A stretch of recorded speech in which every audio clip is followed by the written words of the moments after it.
Bonjour, aujourd'hui je vais vous montrer comment déployer une app Rails avec Coolify. C'est parti. En local, j'ai donc mon app Rails. Elle est vraiment toute simple, elle n'a pas de prétention. J'ai juste du coup une route plutôt, une racine. Et ici, j'ai la possibilité d'ajouter des tâches, voire des tâches. J'ai fait un scaffold sur Tasks. Du coup, mon app est vraiment simple, il n'y a pas grand-chose dedans. C'est globalement un Rails New qui tourne sur Rails 8 et hop, on va aller déployer ça. Tout ça va se faire grâce au Dockerfile qui vient directement avec le Rails New. J'aurais pu faire un Rails New. L'idée, c'était de ne pas perdre de temps avec ça et de ne pas aller faire une page home, une page le scaffold de task. Donc, j'ai directement pris, je l'ai préparé et on est bon. On verra qu'il y a une chose qu'il faut faire et je vais en parler après. Ce sera une correction à ajouter au fichier database.yaml. C'est parti. Donc, ici, dans notre Coolify, alors il y a d'autres vidéos, j'avais fait d'autres projets. J'ai tout supprimé parce que j'utilise un tout petit VPS sur OVH et je sature assez vite dès que je mets plusieurs applications en parallèle. Donc aujourd'hui, on va se faire un nouveau projet. On va l'appeler Coolify Demo. C'est aussi le nom de mon repo sur GitHub pour ce projet. De quoi est-ce qu'on va avoir besoin? On va avoir besoin d'une base de données, Postgres SQL 17. Et voilà, c'est fait. J'ai juste à la démarrer. Celle-là va démarrer assez rapidement et on va voir que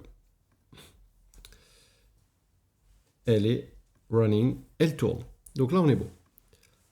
Je reviens dans Coolify Demo, je fais New et je vais ajouter un projet à partir d'un repo. On a vu dans d'autres vidéos sur Coolify comment créer une app sur GitHub qui me permet d'accéder à un certain nombre de repos.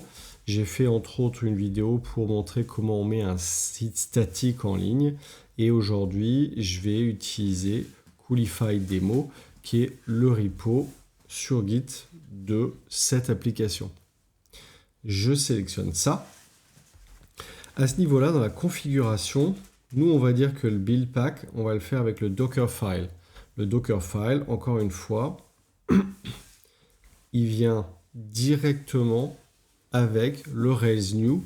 Là-dedans, vous avez vraiment absolument pas besoin de toucher à la configuration. Une fois que vous avez fait ça, on va faire Continue. Et c'est ici qu'on va avoir un certain nombre de choses à faire. Alors déjà, vous pouvez simplifier les noms qui se trouvent ici. Hop, nous le domaine, on va la mettre sur rails.1 nom bidon. Un nom bidon, dans d'autres vidéos, c'est un nom de domaine que j'ai acheté et que j'utilise pour toutes les démos. Je sauvegarde ça. Et on va aller mettre des variables d'environnement. Alors, première variable d'environnement qu'on va aller mettre, c'est la master key. La master key, elle est ici. C'est ce qui permet d'accéder à toutes les variables que vous auriez mis dans votre app. Par exemple, les clés d'API ou autres. Ici, on n'en a pas besoin au build time. Je l'enlève parce que ça peut poser des petits soucis. La deuxième variable d'environnement qu'on va laisser setuper, eh bien, c'est database URL. Pourquoi on le setup? Parce que lorsque vous déployez habituellement sur un pass de type Scalingo, Scalingo se gère de faire le lien entre la database PostgreSQL par exemple que vous utilisez et votre application web.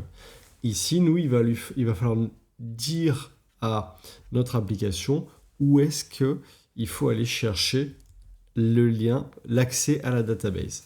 Ça, on va le trouver au niveau de notre base de données. Et notre base de données, on a ici la Postgres URL. On l'affiche, on va la récupérer et on va aller créer une variable d'environnement. Donc, je l'ajoute. La valeur, c'est ça. Et le nom, database URL. Pas besoin en runtime, pareil, c'est bon.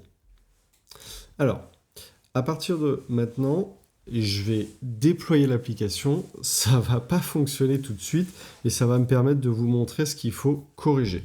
Donc, je clique sur Deploy et là, je vais attendre que le déploiement, ça finit. Ce premier déploiement va être un petit peu long puisque c'est la première fois qu'il construit l'image à partir du code de notre Dockerfile. Les fois suivantes, ce sera beaucoup plus rapide. Donc, je coupe la vidéo ici et je reviens vers vous juste après. Ça y est, c'est prêt. Donc, le déploiement est complété et on se dit, bah tiens, ça va fonctionner. Sauf que si déjà on regarde les logs, ici, il y a un problème. Alors moi, j'avais mis un logger pour voir un petit peu quelles étaient les variables d'environnement, si plutôt les variables d'environnement database URL et raison avaient été accédées par l'application. Et ce qu'on voit ici, c'est la première chose, il manque Secret Key Base. Qu'est-ce que c'est Secret Key Base? Eh bien, c'est quelque chose, si vous regardez dans la doc, qui permet d'encrypter, on va dire, pour vraiment simplifier, d'encrypter un certain nombre de données. Nous, où est-ce qu'on va aller trouver ça? Eh bien, on va aller le trouver ici. Ce fichier, c'est les credentials. Et comment est-ce que l'application y accède? Eh bien, elle y accède grâce à la master key. Donc, on va aller prendre cette variable d'environnement. Et dans configuration, on va donc ajouter la secret key base. On ajoute la valeur, pas la peine de l'avoir build time, et je sauvegarde. Ici, d'habitude, il nous dit pour prendre en compte ce que vous avez fait, il faut redémarrer. Alors, voilà, c'était ici, c'est arrivé un peu tard, mais en gros, je redémarre. Donc, là, normalement, ça doit être beaucoup plus rapide. Au passage, vous pouvez cliquer ici pour voir ce qui est en train de se faire dans le détail. Si vous ne voulez pas voir le détail, vous attendez juste que ce soit complété. Et dans l'onglet Deployment, on voit le déploiement en cours et le dernier commit qui est utilisé. Donc, ici, Rolling Complete, Running, on est bon. Malheureusement, les logs ne fonctionnent toujours pas. Et cette fois, qu'est-ce qu'on a? Eh bien, ils nous disent, OK, impossible de se connecter à la base de données. Alors, en théorie, quand vous faites votre else new, ici, vous avez la description du setup de votre base de données, ou plutôt de comment l'Appraise accède à la base de données. Et normalement, par défaut, il n'y a pas besoin d'aller rajouter une URL avec le nom de la variable d'environnement qui donne l'adresse de votre base de données, mais ce n'est pas le cas. Moi, j'ai dû rajouter URL, la valeur database URL de ma variable d'environnement qu'on a setupée ici. D'accord? Donc, je vais rajouter ça. On va committer ça. Add URL to database ace.yaml, très bien. Celui-là, je peux le fermer. Je push. Le fait de pusher, on va voir, ça va déclencher automatiquement un déploiement. Donc ça, c'est intéressant.